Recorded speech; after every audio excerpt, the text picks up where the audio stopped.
Why is it there are so many large institutions out there that are funded by the government, heftily funded, that are failing to make a real difference in the neurodivergent community? Could it be that actually what we need is a grassroots movement? Small charities, independent charities, run by people who are themselves neurodivergent, who are making a real difference and wanting to see the lives of neurodivergent people improved and accepted.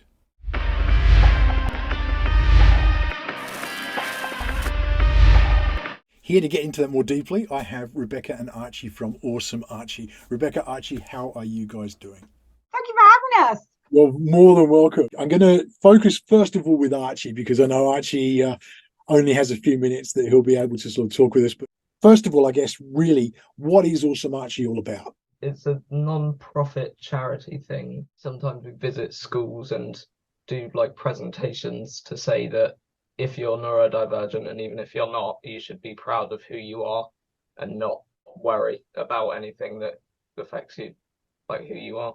I know that this all stemmed from that you hit lockdown and your life changed, but actually for the better, for what you were going through. What were you experiencing in mainstream school? It just felt like everything was just fast paced. I had to wake up early in the morning so we weren't late, and I had to get ready and all pack my bag.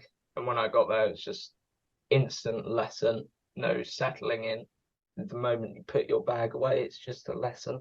And it was all very fast paced and difficult. And of course, having to wear a uniform. Yeah, we discussed that. And the uniform thing's a big issue, I think. Massive for him. The whole shirt and tie, there was no leeway there. Not ideal. No, and it's funny that we're in a world now where most people can go fairly casually to work. So why are we still pushing that? Absolutely. I think it helps in many ways, but let's have some support in actually providing clothes that are comfortable and fitting for anybody, regardless of neurotype. Yeah. So what happened with lockdown? What changed for you, Archie? Well, it was much better for learning for me because it was at home, and I feel much better at home than I do at school because it's where I always am and it's a safe place.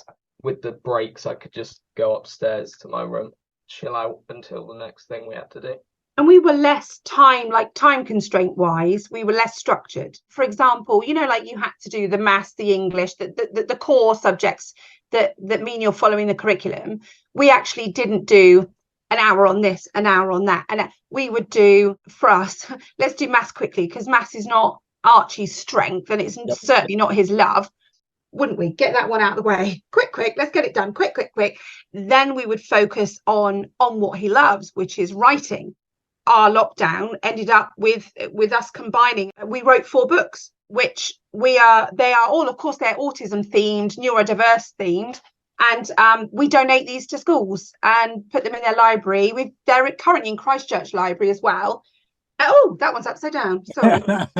They're basically all about a little boy called Archie and some of the things that he imagines, a lot of the things that he struggles, some of the things that help him get through the day. And actually that we found that far more useful. He couldn't have done that if he was at school. He wouldn't have been given the opportunity because these took months and they took lots of intense lessons. But because they were lessons that he loved in a subject he was enjoying, he excelled at it. And it's proven to be helpful to so many, I love what you're doing, Archie, is you're putting stuff out into the world that helps people understand and be more inclusive, and we'll talk about inclusivity in a bit, but I think that it's remarkable what you're doing, and it comes back to what we've discussed so many times, and it's that thing that when you look at the world, that diversity is so important. And when we're focusing on strength, I spend my life online now because obviously being most of what we do at AwesomeArchie is content creating, so it reaches a wider audience, right? Because although I volunteer in schools and we do in-school assemblies, etc.,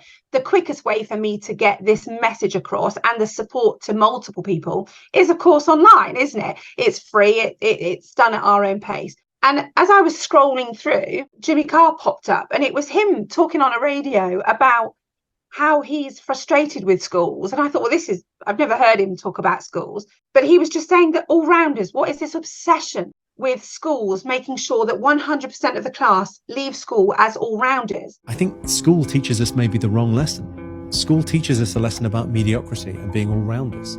And yet we live in a world that does not reward all-rounders. Who gives a fuck about all-rounders? If you get a D in physics and you get an A in English, I say just go to English lessons, because we're going to get you up to a C grade in physics. I'll tell you what the world doesn't need: someone who's shit at physics. Still shit at physics. We want specialists, we want enthusiasts, we want professors, we want doctors, we want lawyers, we want artists, musicians. Like you say, what would the world be like if everyone just ended up average at everything? Like, that's not a world you want to live in, is it? That's just it. And I mean, Archie, you've got this talent with writing, reading, with literature. From what you were saying before to me, you're a bit of a grammar enthusiast like myself. He is the grammar police. Well, I love that, and it's so important. But you've got a strength there that you wouldn't have been able to cultivate if you'd remained in a system that was simply going, well, you're not strong enough on maths yet, let's work on that. How's it been for you? I mean, you must have a real sense of pride in what you've been able to achieve. It does make me quite proud. I don't really think about it all the time, but when I remember that, like, because when I see some other people in my class struggle, it doesn't make me think I'm better than them, but it makes me remember the fact that I'm good at English. Do you feel lucky? Yeah. Yeah. And I have to say, and I know all parents think their children are awesome. Of course they do. They're all awesome. But when you've seen, and you must be the same with your family, when you see your children overcome so much, I mean, even just to get him out the door, sometimes he's overcome a battle.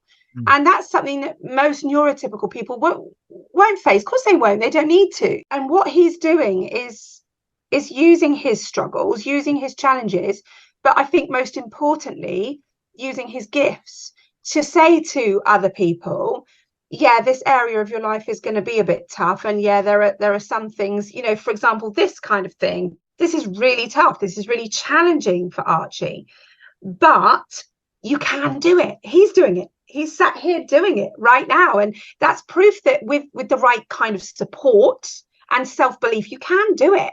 Do you think, Archie, and I'm going to make this my last question for you, because I know that you're going to want to go and have some recuperation time. Do you feel like accomplishing what you've accomplished with this so far, do you feel like it's given you a voice that you didn't otherwise have? Sort of, yeah. So how does AwesomeArchie mean that? How are you able to help others through AwesomeArchie? How are you able to speak about how you feel and your differences?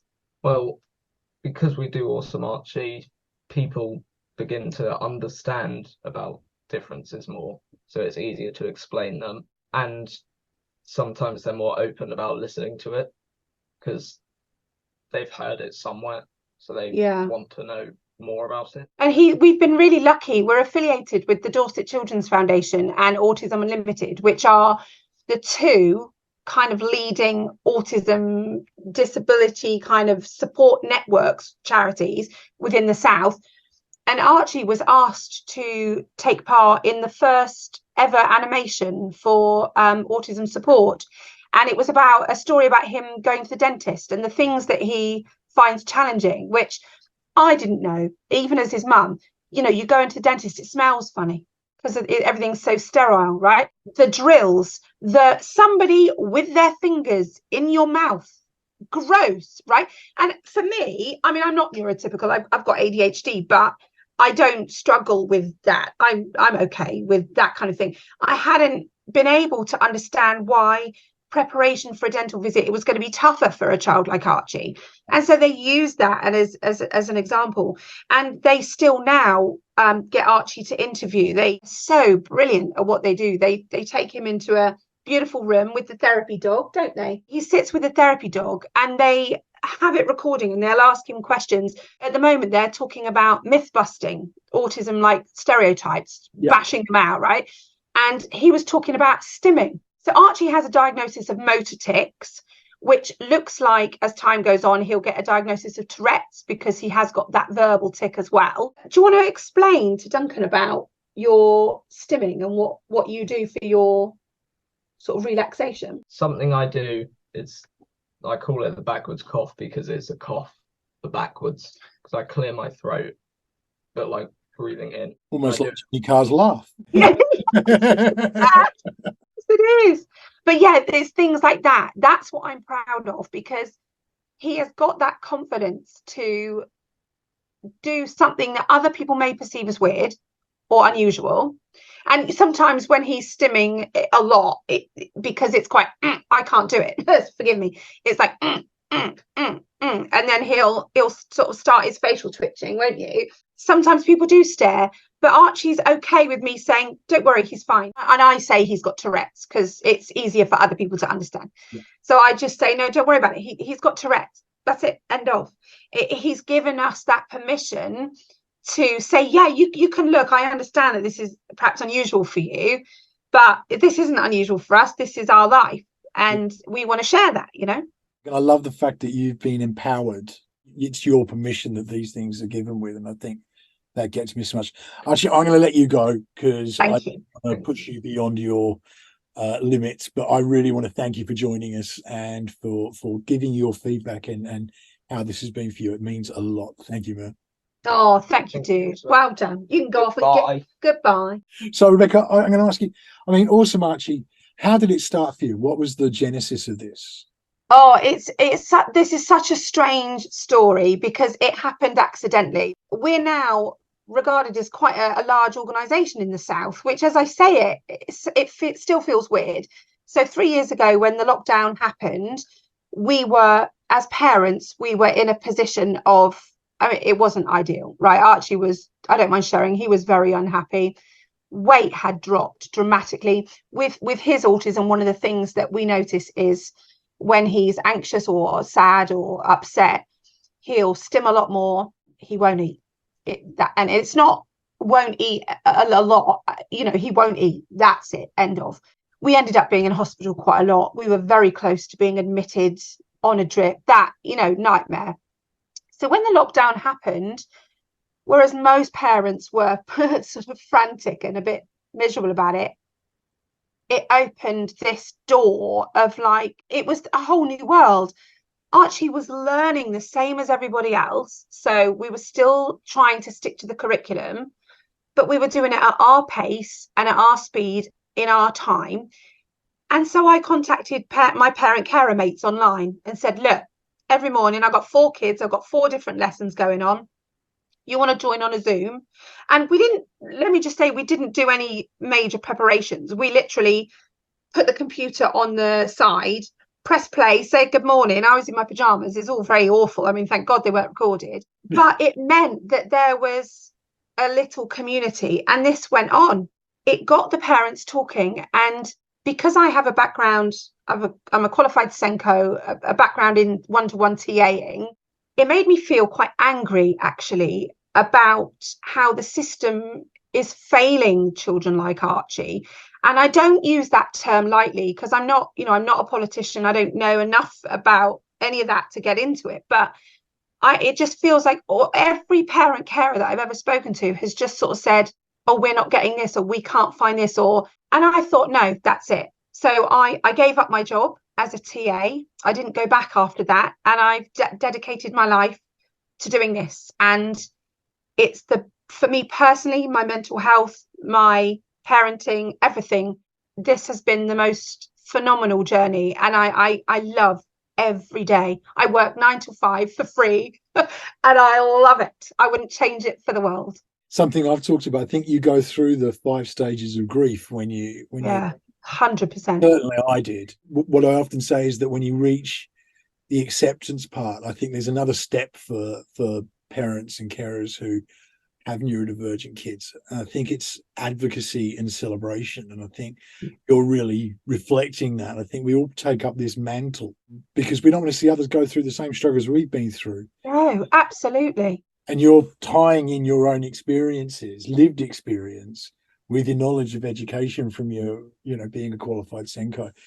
What's the reaction been when you've gone into schools and organisations? I mean, what are some of the schools and organisations you work with to start with? There are loads, which I'm really, really proud of. The schools that I work with are always schools that approach me. So we never, ever approach anybody. We don't believe that that's our place. People know who we are and where we are, and if they're ready to hear what we have to say, they will come, and they do. At the moment, we've got 7 schools across the south. William Gilpin School in Boulder is the school is the only school now that I actually work in, and that's because I'm so busy. I can't work in schools. It's not productive, and it means I can't support the wider community by being in school. So at William Gilpin School, I support by looking after a couple of kids who've got autism, definitely a child with a PDA profile. Some ADHD is thrown in there, which, you know, obviously the PDA is how I came to get to know you. The schools that invite me in and Archie in and see what we do, they're really grateful. And I've never had anything negative come, well, not to my face. I mean, who knows? I could be sat here and they could be moaning behind my back. I haven't had anyone moan about what we do. I know that we can be divisive because where I'm a TA, a Senko, and a parent, I know if I'm trying to be fobbed off. Yeah. I know when the language is used to protect the school. And actually, I'm not here for that. I'm here for the child. So I'm not afraid to say no. This is not the law. I imagine as a school, you're either going to love us or hate us. But our intentions are always child-led. They're always, we want every child to get the education they deserve, the support they deserve, and to reach their own potential. That's a human right, isn't it? It is, and I think it's the buzzword of the moment, isn't it? But we alluded to it a little earlier. But inclusivity, it's bandied around so much, and I think is something that's actually poorly understood. I think that we see inclusivity generally. People see inclusivity as, well, you should be entitled to do everything. But I think inclusivity is actually, no, it's rather than trying to force an individual into a world that's not fit for them, it's to make this world suitable for them to be a part of it. And when you look at inclusivity, everybody's on the same level, and that's where it should start. So what you're talking about with everything that you're doing, and I think what you've already sort of showed us with Archie's strength isn't maths, but in the mainstream system as it is, because he's not hitting that target, that's what's going to get heavily focused on. So that he comes out with this all-rounder. Yeah, but then you're missing out on all the amazing talents, aren't you? It's weird. This is it. And it's, you've got so many.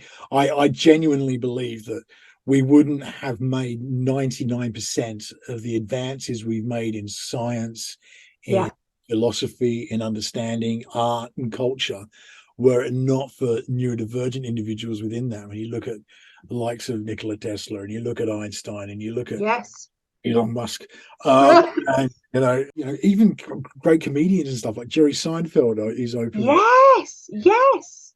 Dan Aykroyd, the actor, and Daryl Hannah, and you've got so many people who are now sort of coming out as neurodivergent, if you like. To borrow that term. We wouldn't have this if we weren't able to. Einstein himself was told, you're not going to announce to anything. Hilarious. You imagine now, can you imagine now everything that we know because his brain worked differently? Literally world-changing stuff just because he worked differently to someone else. When I go into a school, when I talk to staff, the easiest way to show inclusivity, would we expect a child in a wheelchair to get up and play standing football with their peers? And normally the school will go, oh, you can't say that. No, of course I can't say that. It's ridiculous. And they're expecting neurodiverse people to fall in the box of neurotypical. That's just as ridiculous, right? It's the curse of hidden disability, isn't it? Because they appear able to perform certain things, that's what they should be doing. And I think it's this misunderstanding. Inclusivity is bringing everyone to the same level. We're all trying to peer over a fence to watch a game of football. It's about adapting so that everybody can reach the top of that fence and have the same chance. So if you've got you're standing on a crate or you're standing on 2 crates, everybody gets that same opportunity. It's adapting the world to fit with the individual. You wouldn't expect this of somebody who is obviously not capable to achieve it. That's and could you imagine the uproar if that was said? Could you imagine the uproar? Exactly. And yet actually parents of neurodiverse students hear worse than that. every single day. One of the terms that I hate with a passion, not for neurotypical students, I think it's a wonderful word, but for specifically with a child with autism, is that term resilience. They use the term resilience and they say, no, they need to grow resilience. They don't mean resilience. They mean they're trying to enforce that child with autism to repeatedly do something under their expectation of what is normal. It's that's suck not it up rather than that's not acceptable. And that's what I mean about the football analogy. It's just as ridiculous. It's an understanding that's there that, you know, I think we in this world come to understand, but I think the wider world, the neurotypical world, if you like, don't get it. Is that the damage that you force a kid? My example I love to use is assemblies at school. You get an entire school crammed into a hall, all the noise, all the break-in routine as everyone has to sort of pile in, sat in close quarters, they have to squeeze everybody in, all the noise, all the way, and then you've got to sit through this stuff, getting more and more uncomfortable because usually you're sitting on a fairly uncomfortable chair, or, you know, if you're in primary school, and touching the person next to you either side. The audible, the visual. What is in the curriculum that says that an assembly is important? Absolutely nothing. So why aren't we just going, you know what, we're going to have a little library section that any of the kids who aren't, you know, deemed able to, you know, manage the sensory overload that is a school assembly, let's just have a quiet section in the library where you can go there for that and you can rejoin the class afterwards at an easy pace, and that way you're not having to go through all that process. These are the little things that we can adjust that don't cost anything, and I know that whole thing with cost is something that you're quite strong on. Yeah, and actually you've hit upon a really important point, and this is where, you know, some parents get very, very angry with schools. I don't, because having done both sides of it, the school do as they're told by the higher ups, right? Loads and loads of schools that we have spoken to, if I was to suggest to them about those children who don't like an assembly for whatever reason, go into the library, their comeback has often been regularly, oh yes, but that's not inclusive. They should be doing no. Taking that child out and meeting them at their need, show them the same assembly, of course, give them the same PowerPoint presentation, but let them sit in a room that they're comfortable in. Astonishingly, when I say that to them, they sort of look around as if to say, well, can we do that? Yes, you can do that. Take these children out for a brain break or a run around. They want to learn under their desk. Does it matter? I don't care. They're learning. But there's so many teachers that I think don't, it's not that they don't want to do it. If you give them permission to do it, they're like, God, brilliant. You know, they just don't know that they can. And that frustrates me. It brings me up actually into a point. It's a fact. I do like a fact. Do you like a fact? I like a fact. I find them much more usable than theory. Yeah. It's a statistic that 99% of all statistics are made up. Is there? Yeah. I hope none of yours are. No. None of mine are. I've got my trusted post-it note. This is the weirdest thing, right? So before I knew I was going to come and talk to you, and I thought I wanted to talk about some of the things that I don't understand, you know, some of the things that we support in schools that to me just seem to make sense, right? So I looked at what it actually takes to get a level 2 TA qualification, and it breaks down everything that you need to learn to get your qualification to support. And let's face it, most TAs will end up being one-to-one support. That's generally what TAs do, right? 15 hours of a 220-hour course, 15 hours are dedicated to equality, diversity, inclusion. And at first glance, I thought, okay, that's not bad. But guess what? That 15 hours is divided. So equality is 5 hours, diversity is 5 hours, inclusion is 5 hours. So they're going to learn about autism for 5 hours out of 210. But guess what's really got my goat? Guess how long they spend on display making? I'm guessing 4 of that 5 hours. 15 hours. Oh, good grief.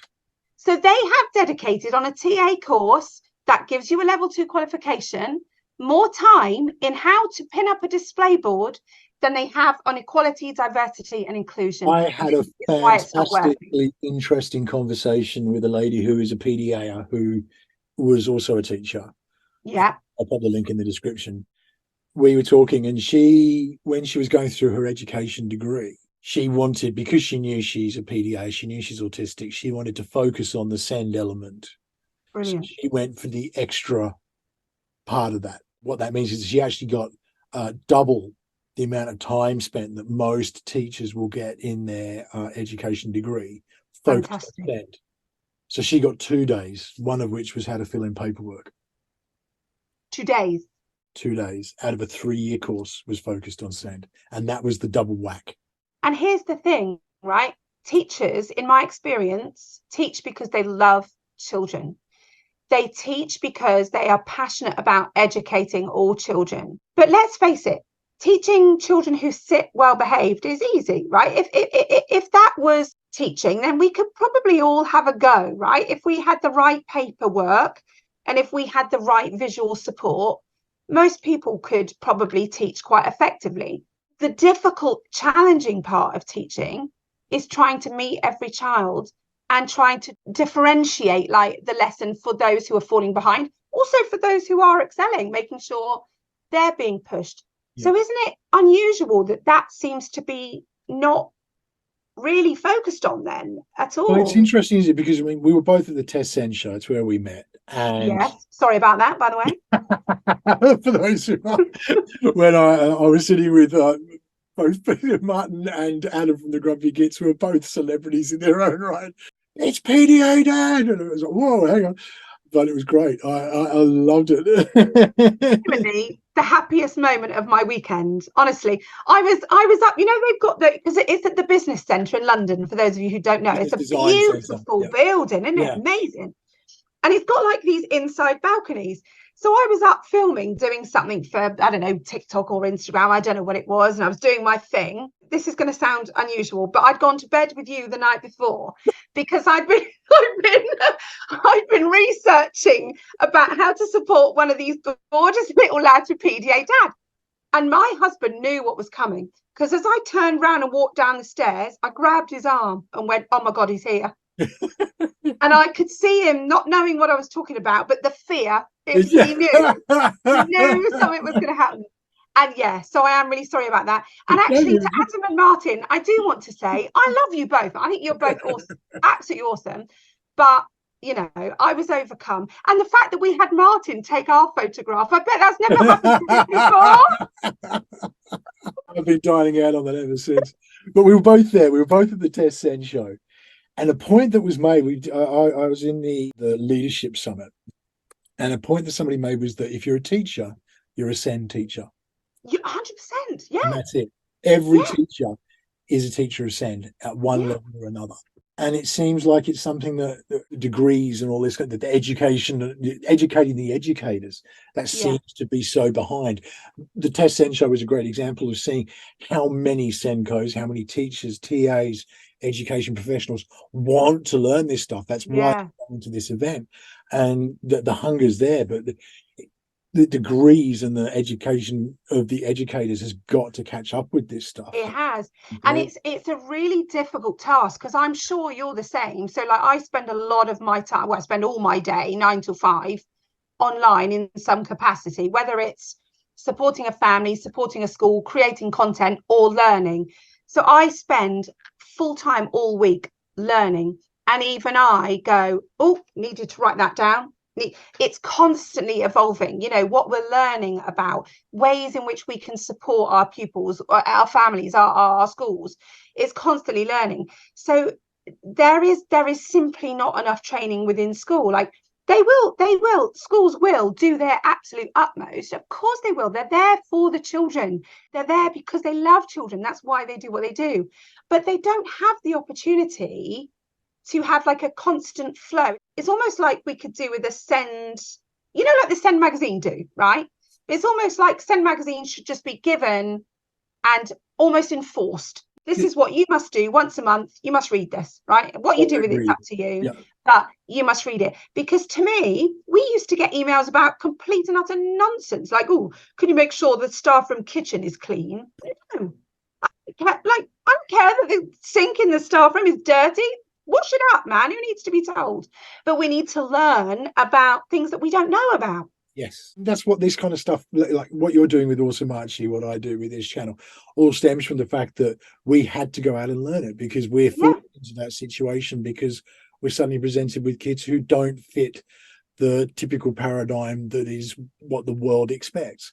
Yeah. Once you start learning this stuff, it is just such a rich environment, that sort of hidden world that we magically appear in, and it's just a magic place. But it all comes from spending the time researching this stuff and wanting, because I think you'd agree with this. It's a mantra I now live by, which is, how do I make for my daughter tomorrow better than today? And if absolutely. chip away at that each day, we're going to have a world that starts being why we both do what we do. I think is that because that bleeds over to, well, the best way is because I want other people to be in the same position. If all neurodivergent people can be more comfortable and safe in the world around them and feel that, huge thing. You know, the goal I have with all of this, and I can see 100% the goal that you have is the same, which is we want to educate the people that wouldn't typically know about this stuff. I want this. I don't want just send parents and neurodivergent people to be viewing this. I want Joe Blogs, the average person out there who stumbles upon this and starts to get an insight into a world they don't understand. And the more we do that, we do it culturally so many, you know, the way that we've become so much more accepting than we have been in the past, I think, is that we've started to learn about different cultures and different identities and all that kind of stuff. We need to do that with SEND. We need to do that with disability in general. And, you know, it's a stigma that we need to overcome. It is. And it's about, well, and I know you do this with your daughter, it's changing her world to meet her needs, not changing her to meet the world. That's the barrier I come up against. Not school wise. I'm not talking about school now. I'm talking about general community wise. Archie is verbal, as you've heard. He's spoken to you. But when we're out and about, for example, when we go to the SEND show next year, I might bring him. He wouldn't talk to you in that circumstance. It's too much. But he will sign to you.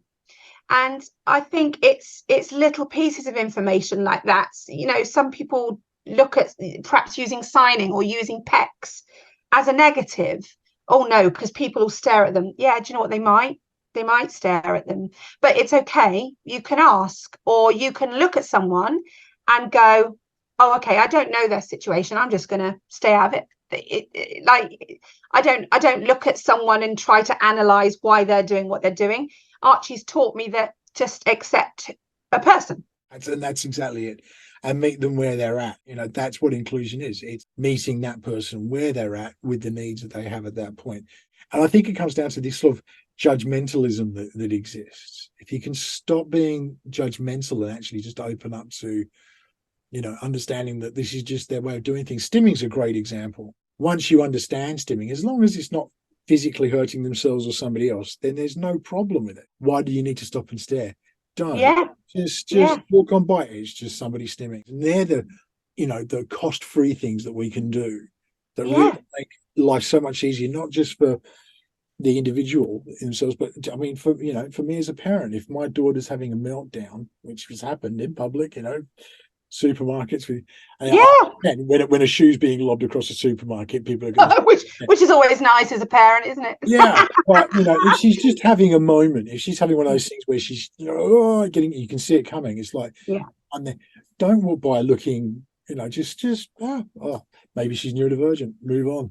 Don't create exactly more than is needed. It's remembering the feelings as well of us parent carers, because nobody loves that child that's having a meltdown and kicking off more than the person that they're probably being kicked off to. We've already got it tough. You know, this isn't because we're not great parents. There's not enough structure. Oh, that child needs some discipline. No, it's because our children, thank God, are born beautifully different.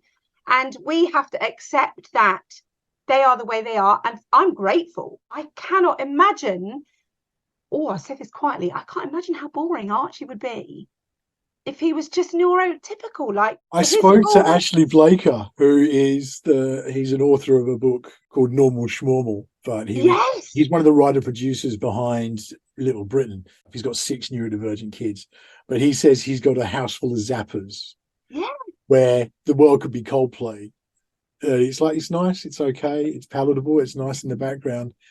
But who wants to be a Coldplay when you can be a Zappa? And what they bring to your life, and the colour and the adventure and the education.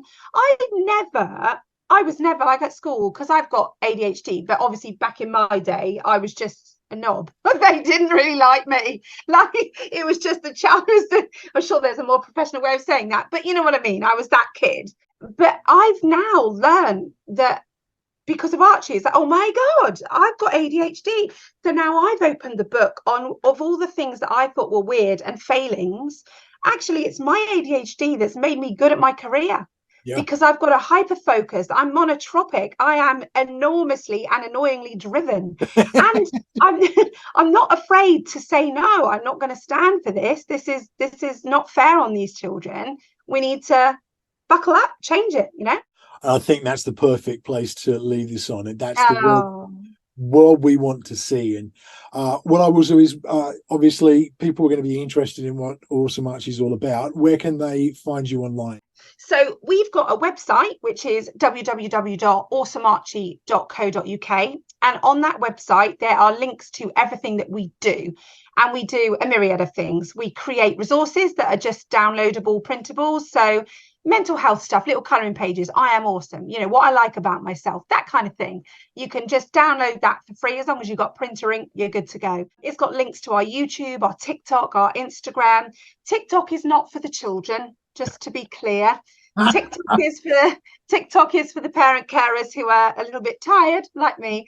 But the Facebook private group, we accept everyone, but we keep it private because we talk about intimate things without sounding pretentious. Just Google AwesomeArchie. We're all over it. We're lucky to do what we do and have amazing support.